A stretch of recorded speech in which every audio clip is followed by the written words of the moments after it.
Welcome to our channel where curiosity meets the unknown. Today we're peeling back the layers of one of the most infamous books ever conceived, the Necronomicon, a book that is said to hold unspeakable truths, dark rituals, and even the secrets of the cosmos. But is it real or just a powerful piece of fiction that has mesmerized and terrified for nearly a century? We'll explore its origins, its alleged power, and its profound cultural impact. Buckle up because this journey is not for the faint of heart. Part 1. The Birth of a Myth. The Necronomicon was first introduced in the works of H.P. Lovecraft, a pioneer of cosmic horror. Lovecraft claimed the book was written by Abdul al-Hazred, a mad Arab from Yemen, in the 8th century. According to his stories, the book's original title was Al-Azif, a reference to the eerie sounds made by night insects, which he equated to the howls of demons. But where did Lovecraft get this idea? Some scholars point to his fascination with occult literature and ancient texts like the Arabian Nights. Others suggest his own dreams inspired the concept. Lovecraft admitted it was entirely fictional, but he wrote about it with such detail, mentioning it in over a dozen stories, that readers began to believe it might be real. A notable quote: Lovecraft once described the book as a blasphemous tome, full of forbidden knowledge, that would drive any reader to madness. A powerful claim for a fictional book. Part 2. From Fiction to Reality. In the 20th century, several people attempted to bring the Necronomicon into reality. The most famous of these is the Simon Necronomicon, published in 1977. This book claimed to be an ancient Sumerian grimoire, linking Lovecraft's cosmic entities to real-world deities like Tiamat and Enki.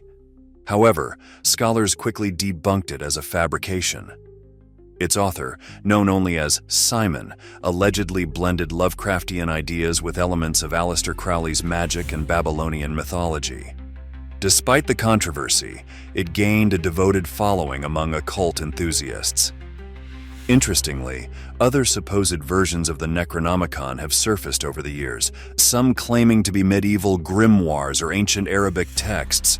None have been authenticated, but they've added to the mystique surrounding the book. Could these hoaxes reflect humanity's deep desire to believe in forbidden knowledge?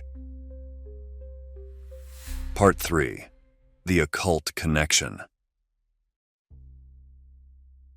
The Necronomicon isn't just a literary device, it's become a symbol in modern occultism. Some practitioners claim to use it in rituals, citing it as a source of power. Others dismiss it as nothing more than a fictional prop. What's fascinating is how the Necronomicon has been woven into the fabric of real-world occult practices. Some even claim that Lovecraft accidentally tapped into ancient, forgotten truths while writing his stories. Could there be some validity to the rituals described even if they originated as fiction? There are also chilling accounts of individuals who attempted rituals from these alleged texts and reported strange occurrences, shadowy figures, unexplained phenomena, and even psychological disturbances. Coincidence? Or something darker? Part 4. The Dark Influence on Pop Culture. The Necronomicon has transcended its literary origins to become a cornerstone of horror and fantasy storytelling.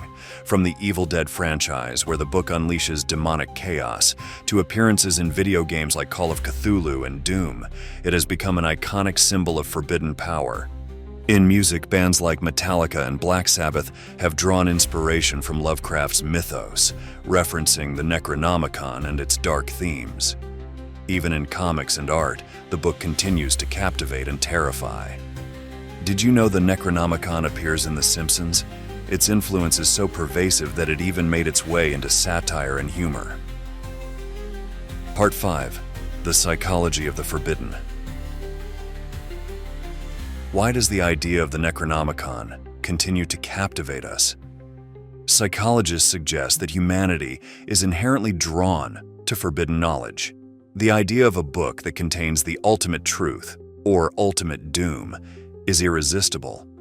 The Necronomicon also plays on universal fears, the fear of the unknown, of uncontrollable power, and of losing our grip on reality. It taps into ancient archetypes, like the Pandora's box myth, and reframes them in a modern cosmic horror context. How does the Necronomicon compare to real forbidden books, like the Codex Gigas or the Picatrix? Part 6.